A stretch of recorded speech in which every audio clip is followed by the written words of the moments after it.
Industrial ஆட்டோமேஷனில் delta PLC அப்படின்னு சொல்லக்கூடிய module வந்து பார்த்திங்கன்னா பெரும்பாலான இடத்துல யூஸ் பண்ணுறாங்க. ஸோ அப்போ இந்த டெல்டா பிஎல்சியை பற்றி நம்ம என்ன பண்ணலாம் அப்படின்னா தெரிஞ்சுக்கிறலாம். ஸோ இந்த டெல்டா பிஎல்சியை பொறுத்த வரைக்கும் நம்ம வந்து 3 டைப் ஆஃப் ப்ரோக்ராமிங் அப்படின்றது நம்ம யூஸ் பண்ணிக்க முடியும்.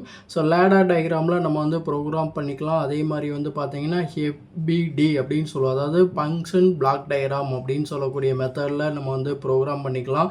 அதே மாதிரி ஸ்ட்ரக்சர் டெக்ஸ்ட் அப்படின்னு சொல்லக்கூடிய மெத்தடில் நம்ம என்ன பண்ணலாம் அப்படின்னா ப்ரோக்ராம் பண்ணலாம். ஸோ மார்க்கெட்டில் டெல்டா பிஎல்சி அப்படின்றது வந்து பார்த்திங்கன்னா டிவிபி சீரியஸில் நமக்கு வந்து பாப்புலராக நிறைய இடத்துல யூஸ் பண்ணுவாங்க. அதே மாதிரி ஏஎஸ் சீரியஸ்லேயே நமக்கு வந்து என்ன பண்ணியிருப்பாங்க அப்படின்னா பாப்புலராக இந்த டெல்டா பிஎல்சி அப்படின்றது யூஸ் பண்ணுவாங்க.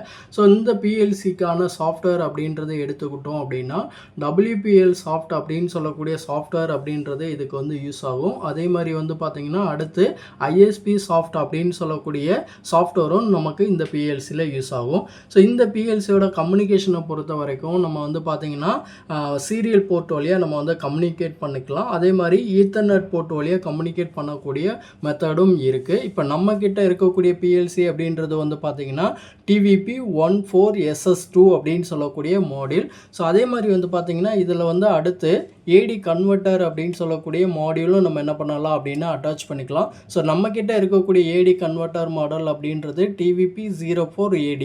ஸோ இந்த AD அப்படின்றது அனலாக் கன்வெர்ட்டர் மாடியூல். ஸோ இது வந்து செப்பரேட்டாக தான் இருக்கும். ஸோ நம்ம வேணுங்கிறப்போ நம்ம வந்து பிஎல்சி கூட அட்டாச் பண்ணிக்கிற மாதிரி இருக்கும். ஸோ அப்போ அனலாக் ப்ரோக்ராம் பண்ணுறதுனாலும் ஸோ டிஜிட்டல் கான்செப்டுக்கு நம்ம யூஸ் பண்ணும்போது இந்த TVP14SS2 அப்படின்னு சொல்லக்கூடிய மாடியூலில் யூஸ் பண்ணிக்கலாம். ஸோ அனலாக் கன்வெர்ட்டருக்கான அப்ளிகேஷன் வரும்போது நம்ம DVP04AD கன்வெர்ட்டரை அட்டாச் பண்ணி நம்ம வந்து யூஸ் பண்ணிக்க முடியும்.